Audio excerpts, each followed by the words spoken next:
एक डाकू था जो लूटपाट करता था। एक बार एक गांव से धन लूटकर वो भाग रहा था कि घोड़े पर से गिरकर घायल हो गया। उसने देखा पास ही में एक साधु की कुटिया है। धन को जमीन में गाड़कर वो साधु कुटिया में गया। साधु रात्रि भोजन हेतु बैठा ही था। दरवाजे पर दस्तक सुनकर उन्होंने कहा, जो कोई भी है अंदर आ जाओ। डाकू अंदर आ गया। साधु ने उन्हें बैठने के लिए आसन दिया और पहले उसके समक्ष भोजन परोसा, फिर स्वयं लिया। साधु ने उसे भोजन प्रारंभ करने को कहा। आप अतिथि हैं, इसलिए ईश्वर समान हैं। आप पहले भोजन आरंभ करें। डाकू को आज तक किसी ने इतने सम्मान से नहीं कहा था कभी भी, और न ही खिलाया था। डाकू ने भोजन किया। साधु ने एक चटाई उसके लिए बिछा दी और कहा, रात में आप कहाँ जाइएगा, तो यहीं पे विश्राम कर लीजिए। डाकू थोड़ा घायल था तो चलने में उसे तकलीफ हो रही थी। जैसे ही साधु को उसके जख्म का पता चला, उसका उपचार करने लगे। कुछ पत्तों को पीसकर उसका रस लेप लगाकर उस एक कपड़े से उसके जख्मों पर बांध दिया और सहारा देकर उसे चटाई पर लिटा दिया। डाकू साधु की उदारता से बहुत प्रभावित हुआ। उसने कहा, बाबा, आप कितने संतुष्ट और उदार व्यक्तित्व के स्वामी हैं। आप में दया की भावना है।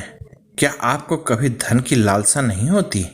साधु बोले, धन तो नश्वर है बालक, और जो चीज नष्ट हो जाए उसके लिए लालसा करना विनाश की ओर अग्रसर होना है। लालसा करनी है तो उन अनश्वर, अनादि और अविनाशी ईश्वर की करो जो एकमात्र सत्य हैं। डाकू को साधु की बातें सुनकर खुद पर लज्जा आ रही थी कि उसने आज तक चोरी, डाका जैसे बुरे कार्य ही किए हैं, फिर भी उसके जीवन में शांति और संतुष्टि नहीं है। डाकू अपने सारे अपराधों की क्षमा साधु से मांगने हेतु उनके चरणों में गिर पड़ा। साधु को अपनी सच्चाई बतलाई और कहा, मैं आपकी उदारता से बहुत लज्जित हूँ। अपनी नज़रों में आज से और अभी से सब कुछ छोड़कर एक अच्छा इंसान बनना चाहता हूँ। साधु विनम्रता से बोले, भगवत गीता में स्वयं ईश्वर ने कहा है, यदि कोई अतिशय दुराचारी भी अनन्य भाव से मेरा भक्त होकर मुझको भजता है तो वह भी साधु मानने योग्य है। तो बालक, जब जागो तभी सवेरा। एक घड़ी आधी घड़ी, आधी में पुनिआद। तुलसी चर्चा राम की, हरे कोटि अपराध। महाकवि तुलसीदास जी सुसंगति का महत्व का बखान करते हुए कहते हैं कि साधु अर्थात भले एवं सच्चे लोगों की अति अल्प संगति भी हमारे जीवन में कई प्रकार के बुरे कर्मों और पापों को हर लेती है। ज्ञानी साधु की संगत से हमारे अनंत कोटि जन्मों के अपराध नष्ट हो जाते हैं और केवल प्रारब्ध कर्म फल ही शेष रह जाता है।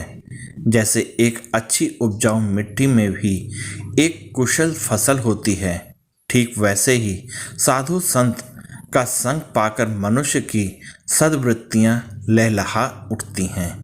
आप लोगों को ये वीडियो कैसी लगी कृपया कमेंट करके मुझे बताइएगा, और आप लोग इस वीडियो में मेरे साथ बने रहें, इसके लिए आप सबका बहुत बहुत धन्यवाद और जय हिंद दोस्तों।